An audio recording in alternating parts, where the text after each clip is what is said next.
Chapter 1. The Trap of Visible Wealth. You probably drove past a car dealership this morning. You saw the balloons.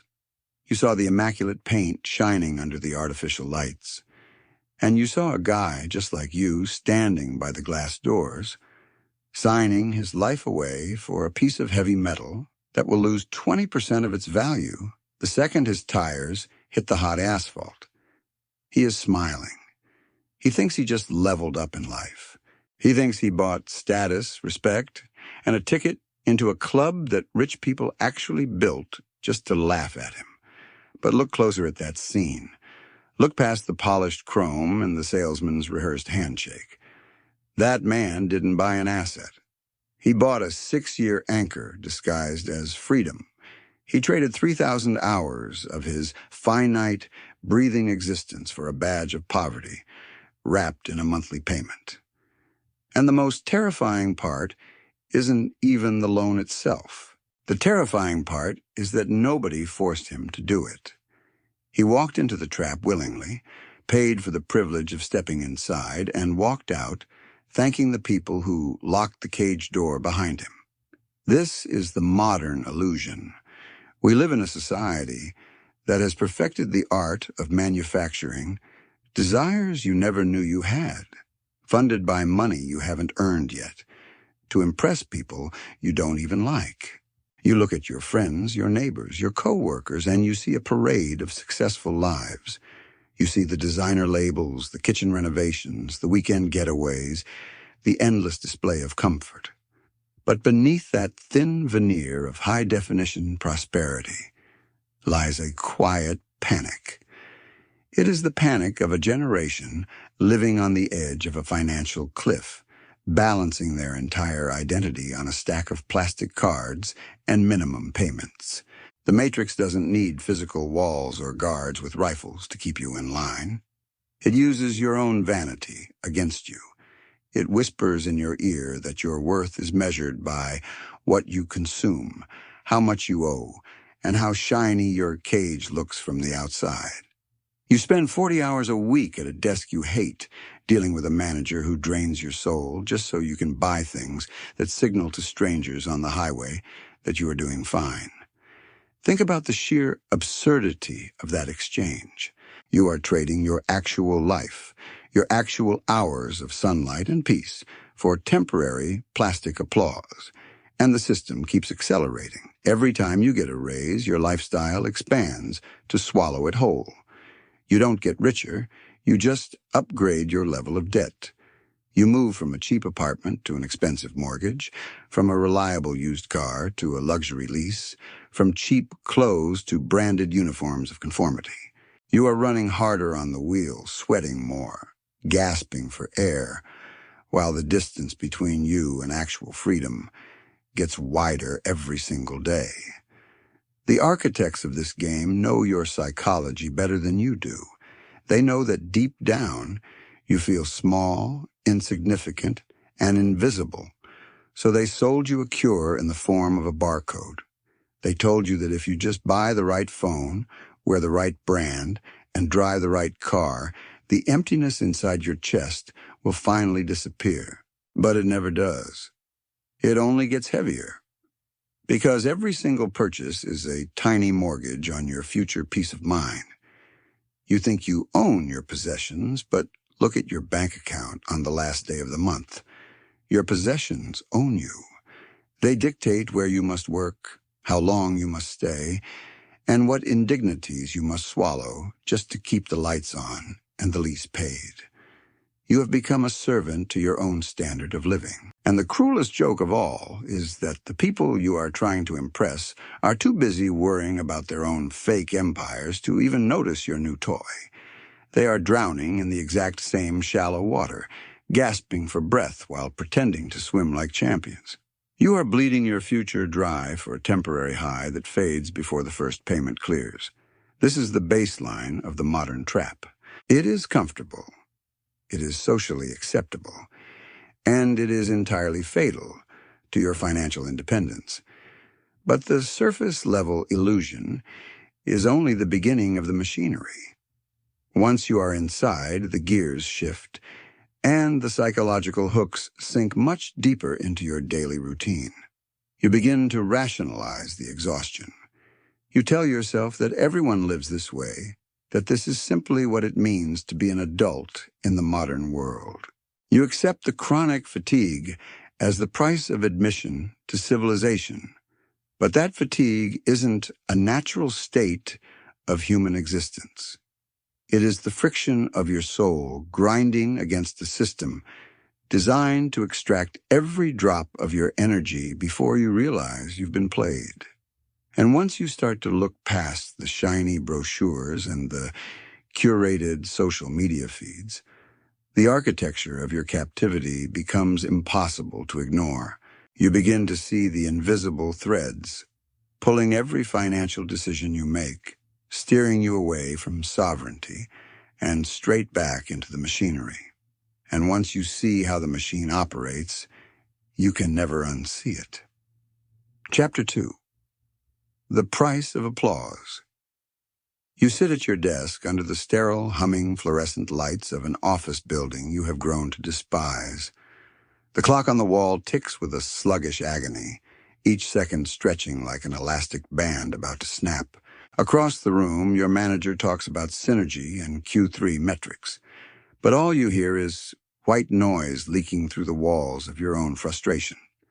You didn't plan to end up here. You had dreams, sharp edges, ambitions that didn't involve staring at a spreadsheet until your vision blurs. Yet here you are, trading the only currency that truly matters, your raw, unrecoverable time, for a direct deposit that evaporates before it even settles in your account. And why do you endure it? Why do you swallow the insults, choke down the daily indignities, and show up every single morning with a fake, corporate smile pasted across your face?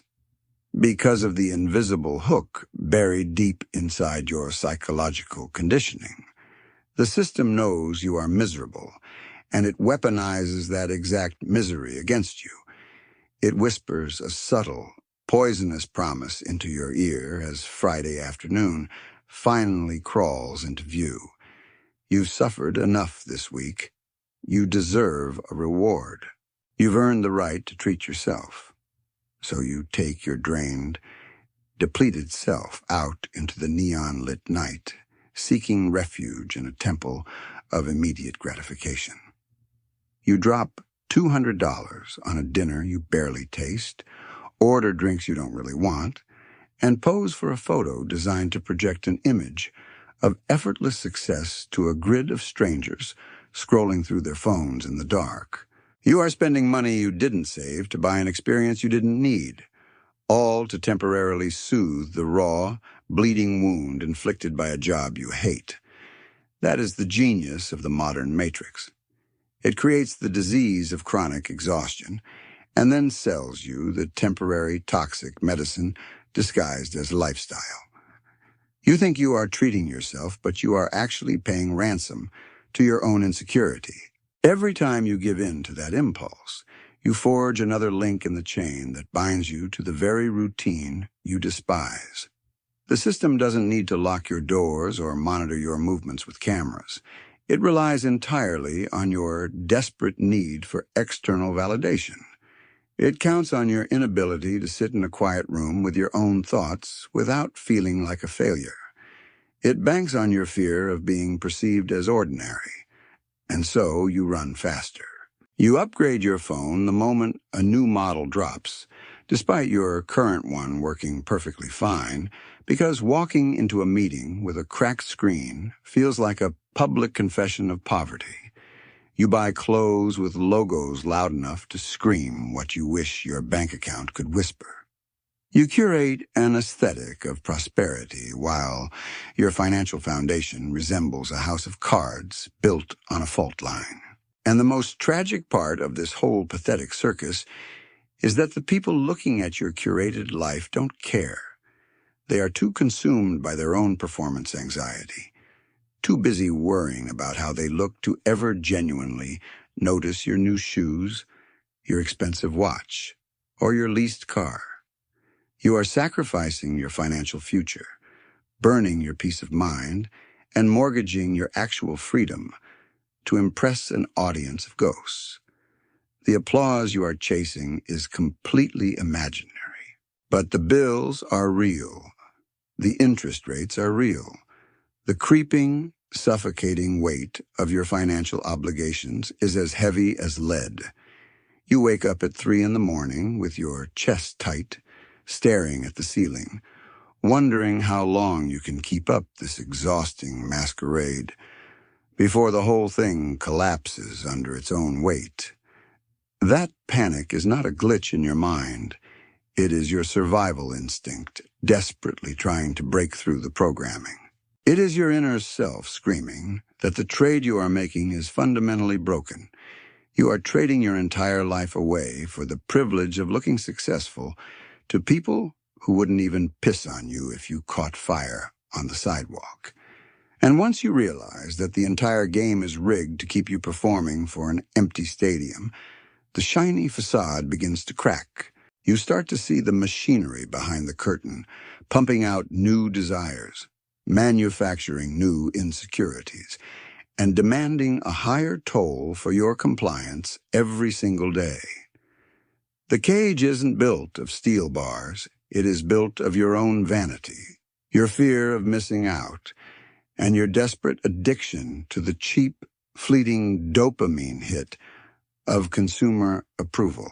And until you are willing to look at that addiction with absolute, unblinking honesty, you will keep dancing for the masters who own your leash. Chapter 3. The True Cost of Things. Let's strip away the emotional padding, the clever marketing slogans, and the soothing lies you tell yourself in the mirror every morning. Let's look at the cold, unapologetic mathematics of the life you have constructed. Because numbers don't care about your feelings. They don't care about your justifications, your weekend stress, or how much you feel you deserve a break. Mathematics is the ultimate mirror, and when you finally stare directly into it, the reflection is terrifying. Take that monthly statement sitting on your kitchen counter right now, the one with the minimum payment highlighted in a soft, non-threatening shade of blue to keep your anxiety levels just below the threshold of a full panic attack. You look at that number, $300, $500, $1,000, and you tell yourself it is manageable. You tell yourself it is just part of the cost of being an adult in the 21st century. But let's translate that number into the only currency that actually belongs to you, your finite, unrecoverable hours of biological existence. Suppose your net hourly wage after the government takes its mandatory cut and the commute steals its daily tribute, leaves you with $25 an hour. Now divide your total monthly debt service by that $25. Suddenly, you aren't looking at a financial figure on a screen. You are looking at a prison sentence measured in chunks of your actual life, that luxury vehicle sitting in your driveway. It doesn't cost $40,000. At $25 an hour, it costs 1,600 hours of your breathing, sweating, stressed-out reality. It costs nearly a full year of your working life traded for a machine that loses value the moment dew settles on its windshield. You didn't buy a car. You bartered away a massive chunk of your remaining time on this earth for an object designed exclusively to make strangers glance at you for 3 seconds at a red light.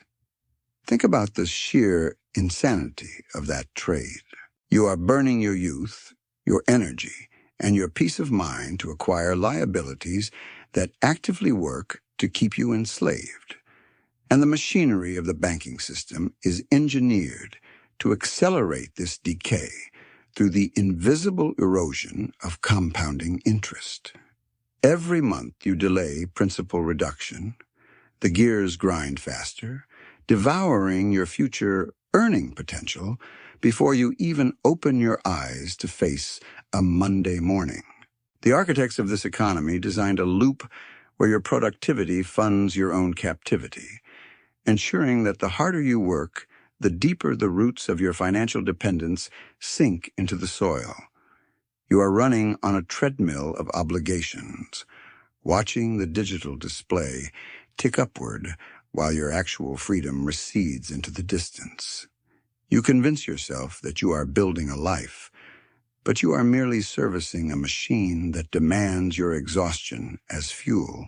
And the most agonizing realization of all is that the trap is entirely self-sustaining, because you validate its existence every single day with your choices. You trade your mornings for money, your money for status symbols, and your status symbols for chronic, low-grade terror about the next billing cycle. If you calculate the total amount of interest you will surrender over the lifespan of your mortgages, your car notes, and your plastic balances, you will find that you are working months, perhaps years, exclusively for institutions that view you as nothing more than a reliable stream of risk-free profit. They don't know your name, they don't care about your ambitions, and they certainly won't remember your sacrifices when your body breaks down from decades of manufactured stress. They only care about the scheduled debit hitting their accounts while you sleep. And as you sit there rationalizing the next purchase, the mathematical reality closes in tighter around your throat. The margin for error shrinks until a single missed paycheck or an unexpected medical bill threatens to bring your entire fragile empire crashing down into total insolvency. You are living on the knife edge of financial ruin, balancing your entire identity on a stack of liabilities that could collapse with a single economic tremor. And yet the system relies on your continuous refusal to do the math, counting on your deep-seated fear of confronting the raw, unvarnished scale of your own bondage. But the numbers are there, waiting for you to look past the smoke and mirrors, demanding a reckoning that you can postpone for only so long before the structural integrity of your life gives way entirely. Chapter 4. The Stealth Wealth Exit. You have looked at the math, you have felt the friction of the machine, and you finally understand the brutal architecture of the cage you built for yourself. Every lease payment, every swipe of plastic, every frantic race to display an inflated lifestyle to an audience of strangers was nothing more than a self-inflicted tax on your own freedom. The illusion is shattered. The applause has faded into silence, leaving you face to face with the quiet, terrifying truth of your financial reality. But realization without execution is just another form of entertainment. Recognizing the trap does not set you free if you remain inside it, polishing the bars and pretending you like the view. The time for rationalization has expired. Now comes the real work, the cold and deliberate dismantling of the apparatus that has consumed your years, your energy, and your peace of mind. The exit from the rat race is not paved with viral success, lottery tickets, or high-risk speculation designed to impress the crowd. It is built in the shadows, brick by invisible brick, far away from the flashing lights of consumer vanity. Welcome to the doctrine of stealth wealth. The truly wealthy do not broadcast their net worth because they understand a fundamental truth that the modern matrix works desperately to conceal. Visibility is a vulnerability. The moment you paint a target on your back with designer brands, luxury addresses, and performative consumption, you invite every predator, every taxman, and every insecure algorithm to extract a toll from your existence. You become a target in a game where the house always wins.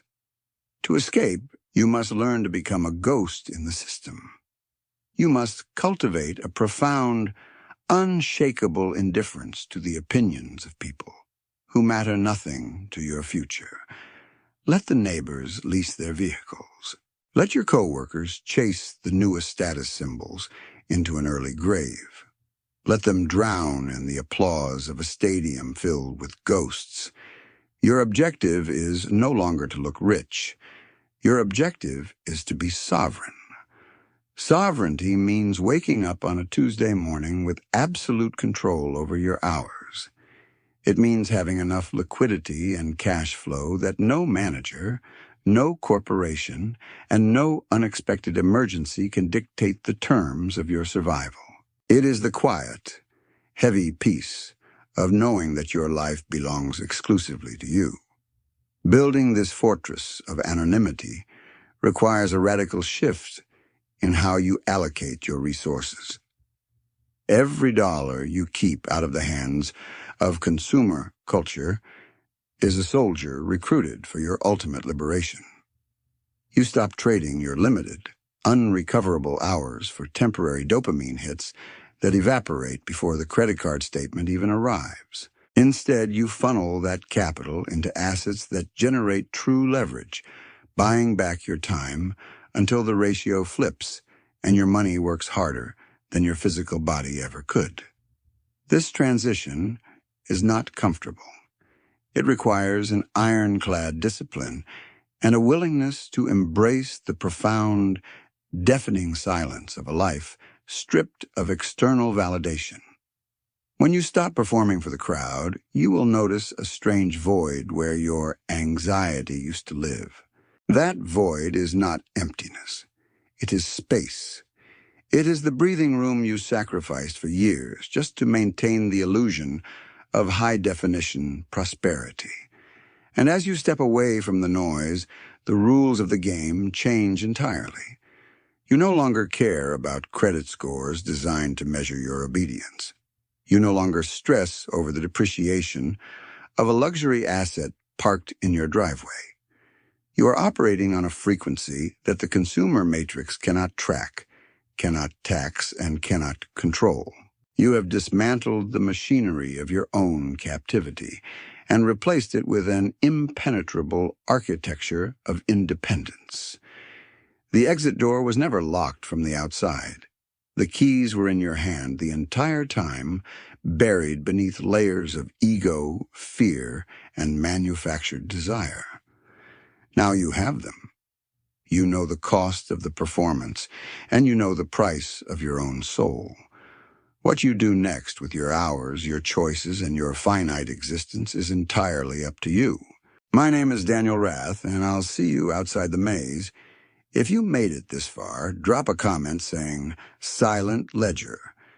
Everyone else will think you're crazy, but we'll know you're awake.